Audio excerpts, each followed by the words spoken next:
안녕하세요, 멜묵상. 오늘은 사무엘상 2장 22절부터 36절 말씀 보도록 하겠습니다. 네, 어제는 정말 죄송합니다. 어떻게 하다 보니까는 아니 카메라가 안 되는 거예요. 그래서 부랴부랴 샀습니다. 그 하루 만에 배송되더라고요. 그래서 뭐 전보다 화질이 더 나아진 건지 어쩐 건지 모르겠습니다. 자, 내용 한번 볼게요. 엘리가 매우 늙었더니 그의 아들들이 온 이스라엘에게 행한 모든 일과 회막문에서 수종드는 여인과 동침하였음을 듣고 뭐좀 하루 지나가지고 내용 기억하실지 모르겠는데요. 이제 엘리와 그 아들들 있죠. 아들들이 그 재물을 하나님께 먼저 드리고 그다음 이제 뭐 취하고 먹어야 되는데 지들 멋대로 취하고 막 이제 하나님의 제사를 멸시하고 함부로 대하는 것을 봤잖아요. 근데 거기서 더 나아가서 이 재물 제사 가운데 있는 회막문에서 수종드는 여인들하고 동침까지 합니다. 그러니까 이게 사실 일종의 강간이었거든요. 그러니까 굉장히 끔찍한 일을 한 거죠. 그러니까 진짜 하나님 보시기에 진짜 진노할 만한 일을 한 거예요. 하나님을 완전히 무시한 겁니다. 그러니까 그들에게 이르되 너희가 어찌하여 이런 일을 하느냐 내가 너희의 악행을 이 모든 백성에게 듣노라라고 엘리가 말해줍니다. 그러니까 혼내는 것처럼 보이잖아요. 그러면서 내 아들들아 그리하지 말라 내게 들리는 소문이 좋지 아니하니라 너희가 여호와의 백성으로 범죄하게 하는도다. 사람이 사람에게 범죄하면 하나님이 심판을 시려니와 만일 사람이 여호와께 범죄하면 누가 그를 위하여 간구하겠느냐 하니 하되 그들이 자기 아버지의 말을 듣지 아니하였으니 이는 여호와께서 그들을 죽이기로 뜻하셨습니다. 여기서 이제 죽이기로 뜻했다라는 말이 그러니까 그들이 강팍했다라고 표현할 수도 있지만 이렇게 생각할 수 있습니다. 하나님께서 그들에게 회개하는 마음을 주시지 않았다는 거죠. 그러니까 하나님께서 그냥 냅두면은 자기들은 마음을 돌이키지 않는 거예요. 그러니까 지금 한편으로는 이렇게 엘리의 아들들은 엘리가 이제 너무 오냐오냐 키운 거죠. 그래서 이 권징을 안 하니까 계속해서 지 멋대로 삶을 살면서 하나님의 성전을 더럽히고 있었는데 또 다른 한편 26절 아이 사무엘이 점점 자라매 여호와와 사람들에게 은총을 더욱 받더라라고 말합니다. 여러분 제가 엊그저께 그런 말씀 드렸죠. 에, 홈리와 비에르나스가 날뛰어도 그래서 이 시대가 암흑 속에 빠져가지고 막살난 것처럼 보여도 사무엘은 잘 큽니다. 여러분. 그러니까 희망은 없어지지 않습니다. 하나님의 사람이 엘리에게 와서 그에게 이르되 여호와의 말씀이 너희 조상의 집이 애굽에서 바로의 집에 속하였을 때 내가 그들에게 나타나지 아니했냐. 그 상황에서 하나님의 사람이 나타납니다. 그러니까 한 선지자가 나타난 거예요. 그러면서 이제 하나님의 말씀을 전하죠. 야, 애굽에서 바로의 집에 속했을 때 내가 나타났다. 이스라엘 모든 지파 중에서 내가 그를 택하여 내 제사장으로 삼아 아론을 제사장으로 삼아 그가 내 제단에 올라 분향하며 내 앞에서 에봇을 입게 하지 아니하느냐. 이스라엘 자손이 드리는 모든 화제를 내가 네 조상의 집에 주지 않느냐. 그러니까 아니하느냐. 그러니까 너희들 그 엘리의 집 정신 차려. 이 아론의 그 자손들아. 너네들 얼마나 큰 특권을 받은지 아느냐? 나와 교제하는데 중간에서 일하는 봉사하는 그 특권을 가졌다. 그리고 그 특권을 행사함으로써 아니 내가 너희들에게 먹을 것도 다 챙겨줬다. 화제를 조상의 집에 주었다. 그러니까 고기 먹을 수 있게 됐다 이 말이잖아요. 뭐 제가 고기 좋아하니까 자꾸 고기를 강조해서 여러분들 약간 개그처럼 느껴질 수 있지만 고대 사회에서 고기는 함부로 먹을 수 있는 음식이 아니에요. 그러니까 굉장히 특권을 준 거예요. 근데도 29절 너희는 어찌하여 내가 내 처소에서 명령한 내 재물과 예물을 밟으며 네 아들들을 나보다 더 중히 여겨. 이게 되게 중요한 거죠. 왜 너는 너 아들들을 나보다 더 소중히 여기냐? 내 백성 이스라엘이 드리는 가장 좋은 것으로 너희를 살찌게 하느냐? 예. 그렇죠. 이스라엘 백성들 입장에서는 이게 굉장히 중요한 문제예요. 이스라엘 백성들은 이 자기가 가지고 있는 되게 귀한 짐승, 아까 말했잖아요. 고기 그거 쉽게 구할 수 있는 거 아니었다고요. 짐승을 주님께 드린 거예요. 근데 그 주님께 드린 걸 중간에 가로챈 거죠. 사실 회막문에 수종드린 여인을 이 데리고 강간한 것도 마찬가지입니다. 그 남의 집 귀한 딸들이란 말이에요.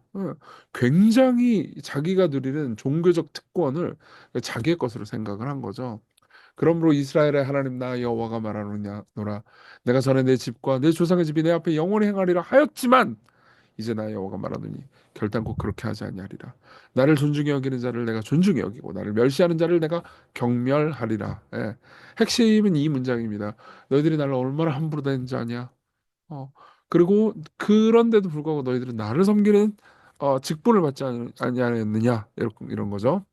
보라 내가 네 팔과 네 조상의 지팔을 끊어 내 집에 노인이 하나도 없게 하는 날이 이를지라 이스라엘에게 모든 복을 내리는 중에 너는 내 천소의 환난을 볼 것이고 네 집에 영원토록 노인이 없을 것이며 이게 진짜 큰 저주죠. 예, 노인이 없을 것이다. 그러니까 늙어 죽지 못할 것이다라는 거죠. 예. 물론 이제 실제로 이후에 계보를 추적하면 영원히는 아닙니다. 그러니까 이건 굉장한 과정법이죠. 내 재단에서 내가 끊어버리지 아니할 네 사람이 네 눈을 쇠잔하게 하고 네 마음을 슬프게 할 것이고 네 집에서 출산되는 모든 자가 젊어서 죽으리라. 네 두 아들 홈리와 비나스가 한 날에 죽으리니 그 둘이 당할 그 일이 내게 표징이 되리라. 네가 나를 위하여 충실한 제사장을 일으키리니. 그러니까 뭐요? 너네들은 이제 제사장 가문으로서 끝장났다. 그래서 오히려 새롭게 충실한 제사장을 일으키겠다. 그 사람은 이제 사무엘을 가리키는 거죠. 그리고 그 이후에 사독이라는 제사장이 돌아옵니다. 내 마음 내 뜻대로 행할 것이라. 내가 그를 위하여 견고한 집을 세우리니 그가 나의 기름 부음 받은 자 앞에서 영구 행하리라. 여러분 이 견고한 집이라는 말은 꼭 기억해 두십시오. 이게 사무엘 상하에 되게 중요한 주제 중에 하나가 나오거든요. 그리고 네 집에 남은 사람이 각기 와서 은 한 조각과 떡 한 덩이를 위하여 그에게 엎드려 이르되 청하노니 내게 제사장의 직분 하나를 맡겨 내게 떡 조각을 먹게 하소서 하셨다 하리라. 그러니까 많은 사람들의 마음이 그 제사장에게 갈 것이다. 이렇게 이야기를 하고 있는 겁니다. 자, 전반적으로 내용은 요약하자면 이렇습니다. 그러니까 하나님께서 엘리에게 오셔서 저주를 선포하시고요. 그리고 그 이유는 엘리가 자기의 아들들을 하나님보다 더 귀히 여겼기 때문입니다. 자, 우리 첫 번째 적용해 봅시다. 하나님을 존중하는 삶입니다. 그러니까 보세요. 엘리 아들들은 재물을 하나님보다 더 중요했겠죠. 예. 그러니까 지 멋대로 살아요. 근데 이게 더 중요한 건 뭐냐면 엘리가 아들들을 하나님보다 더 중요하겠다는 겁니다. 보세요. 지금 하나님께서 홈리와 비느하스 엘리 아들들에게 와가지고 혼내시지 않으세요? 오히려 엘리에게 혼내시죠. 예. 그러니까 이게 의미하는 바는 이 모든 것에 권징을 내리지 않는 엘리의 책임이 더 크다는 거죠. 근데 보세요. 생각해보세요. 한나와 사무엘을 한번 생각해 보십시오. 우리가 지난번에 봤지만 한나는 저기 뭐냐 아들을 하나님께서 주시니까 하나님께 나시린으로 바쳤죠. 그리고 하나님께 나시린으로 바치는 것 자체를 소중하게 여깁니다. 왜요? 한나는 뭐예요? 아들보다 하나님을 더 중요히 여겼기 때문입니다. 예. 그러니까 보세요. 하나님을 제일 소중히 여기는 사람은 자기 가장 소중한 것을 주께 드릴 수 있습니다. 예. 저도 종종 그런 생각을 해요. 내게 제일 소중한 게 무엇일까? 예. 자녀들이죠. 저도 뭐 자녀들이 제일 소중할 것 같아요. 예. 애들들의 엘리에게는 그게 아들들의 인정이었습니다. 그러니까 아들들에게 함부로 대하면은 아들들이 나를 미워하고 싫어할까 봐 아들들의 인정, 아들들의 사랑이 자기의 우상이었던 거죠. 근데 한나도 마찬가지였어요. 사실은 한나도 아들이 너무너무 소중했고 아들이 없어가지고 너무 슬퍼했고 아들을 주께서 주셨잖아요. 그렇죠? 그러니까 한나도 바랬던 건 아들의 인정이지만 한나는 하나님께서 아들을 주시니까 그 아들을 주께 바치죠. 그렇죠? 왜요? 한나에게 제일 중요한 건 아들의 인정이 아니고 아들의 인정이 너무나 소중하긴 하지만 하나님의 인정이었죠. 근데 그 결론이 어떻게 됐죠? 한나는 자기의 우상인 아들의 인정을 주님께 드렸죠. 그러면서 오히려 아들을 얻었습니다. 예, 아들은 사무엘은 이후에 이제 이스라엘을 구원할 제사장이 되죠. 그렇죠? 그렇지만 엘리는 어땠죠? 아들들의 인정, 아들들의 사랑, 아들들의 그 모든 것들을 간절히 바라고 그 모든 것들을 우상으로 삼은 나머지 오히려 결국 아들을 잃게 됩니다. 예. 핵심은 이겁니다. 모든 우상은 결국 우리가 바라는 그것을 주지 않을 겁니다. 예. 이 우상을 가지면 내가 행복할 거야. 이 뭐 돈이든 뭐든 관계든 뭐든 행복할 거야라고 생각할 때 그걸 주지 않습니다. 그러니까 때로는 여러분 잃는다고 해가지고 너무 슬퍼하지 마십시오. 오히려 하나님께서 여러분들의 삶에서 작전을 짜시고 계시리라는 것을 기억하십시오. 그분이 여러분들을 사랑한다는 것을 다시 한번 잊지 않으셨으면 좋겠습니다. 그 사랑을 어떻게 확신하나요? 더 위대한 대제사장을 바라보는 거죠. 보세요. 25절에 보면 이런 표현이 있습니다. 엘리가 이 자기 아들들을 향해서 사람이 사람에게 범죄하면 하나님이 심판하시려니와 만일 사람이 여호와께 범죄하면 누가 그를 위하여 간구하겠느냐? 없죠. 예. 누가 그를 위해서 간구하겠느냐? 예수 그리스도는 하나님을 너무 소중히 여기는 분입니다. 그렇기 때문에 하나님을 함부로 대하는 모든 사람들을 진멸하려는 분입니다. 예. 그러니까 우리가 예수님 무조건 사랑해 그러니까는 그분의 하나님을 향한 열심마저도 우리를 더 사랑하지라고 오해할 수 있어요. 아니에요. 예수님은 우상 숭배자가 아니십니다. 예수님은 성부 하나님을 가장 사랑하십니다. 1계명 너는 나 외에 다른 신을 내게 두지 말라. 예수님도 삼위 하나님만 그러니까 성부 하나님만 참 자신의 신이었어요. 그러니까 우리보다 하나님을 더 사랑하십니다. 많은 사람들이 오해해요. 하나님보다 우리를 더 사랑한 거 아닌가? 그건 굉장히 잘못된 생각이에요. 근데 생각해보세요. 우리 입장에서는 하나님을 너무 소중히 여기는 제사장인 동시에 또 우리를 소중히 여기서 우리를 버리지 않을 제사장이 필요하죠. 그렇죠? 그래서 예수님께서 어떻게 하셨어요? 제사장인 동시에 제물이 되셨죠. 예. 그래서 우리는 그 제물이 되셔서 자신이 우리 대신 죽은 그 사랑 있잖아요. 예. 그 사랑을 통해서 우리가 하나님의 선하심을 다시 한번 확증할 수 있죠. 그래서 하나님의 사람이 뭐라고 그래요? 내가 나를 위하여 충실한 제사장을 일으키니 그 사람은 내 마음 내 뜻대로 행할 것이라. 예. 이게 사무엘을 가리키는 거라고 했지만 사무엘도 나중에 보면 결국 실패합니다. 진짜 제사장은 누구죠? 예수 그리스도십니다. 예. 그래서 팀 체스터라는 목회자는 이렇게 얘기합니다. 엘리 가문과 대조해 보십시오. 예수님은 거룩하고 악이 없고 더러움이 없으며 주인과 구별되십니다. 그분은 우리로부터 빼앗지 않으시고 우리를 위해서 자기를 들이셨습니다. 예. 그분은 하나님을 최고로 사랑하셔서 하나님 편을 드는 동시에 우리를 지극히 사랑하셔서 자기를 내놓으신 진짜 제사장이십니다. 우리 이 대제사장을 생각하면서 하나님 정말 우리를 사랑하시니까 우리가 우리의 소중한 것을 주께 드릴 수 있다라는 것을 기억합시다. 하나님께서 우리에게 빼앗아가지 않으실 겁니다. 더 좋은 것으로 우리와 함께 하실 거예요.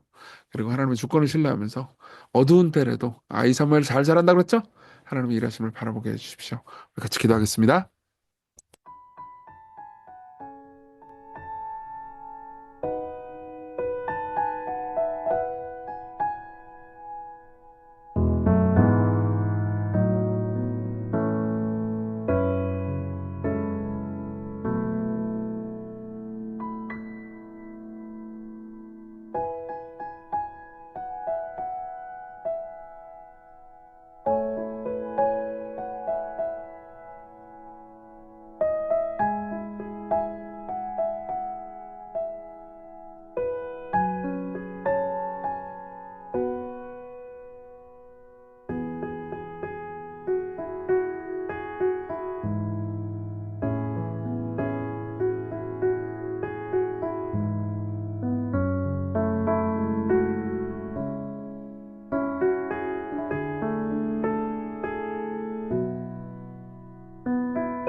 기도하겠습니다.